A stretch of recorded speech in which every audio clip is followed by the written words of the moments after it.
shifting perspectives. All right, so if sociology is the science of society, that kind of begs a pretty important question. What exactly is a society? Let's break that down. One of my favorite definitions, it's just so simple and elegant, comes from a sociologist named MacIver. He said, society is a web of social relationships. That's it. It's all about those complex, always changing connections between people. And that web doesn't just appear out of nowhere. It's built up in stages. First, you just have a bunch of people living in the same general area. Then they start interacting with each other over and over. Pretty soon, those interactions start to form patterns. And those patterns create institutions, things like family. And finally, you get customs and norms popping up to regulate how everyone behaves. It's a really organic process when you think about it. And what's so wild is that society is this constant balancing act. It's never just one thing. It's this messy, beautiful mix of people working together and also competing with each other. It's built on our similarities, but also on our differences.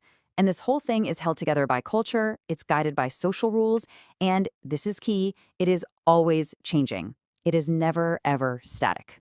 So you might be wondering, if it's always changing, what gives it any structure at all? What holds it together?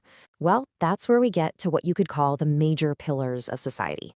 These pillars are what sociologists call social institutions, and a really simple way to think about them is as the established rulebooks for how we do things.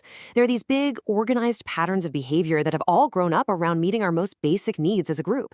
They're what give our lives a sense of predictability and order. Let's start with the big one, family. It's the first and most fundamental institution for just about everyone. I mean, it's the basic unit where we're born, nurtured, and where we first learn all the unwritten rules of how to be a person in society, long before school or anything else gets to us. Next up, we've got education. This is the more formal system that society sets up to pass down knowledge, skills, and important cultural values from one generation to the next. It's really about preparing us to take our place in all the other institutions, like the economy or government. And of course, there's the economy. This is the whole massive system for producing, distributing, and consuming goods and services. Basically, everything from the food on your table to the phone in your hand. And it has a huge impact, fundamentally shaping our daily routines and the opportunities we have in life.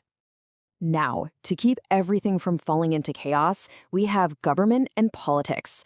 This is the institution in charge of making laws, keeping order, and creating a system for making big decisions that affect everyone in the society.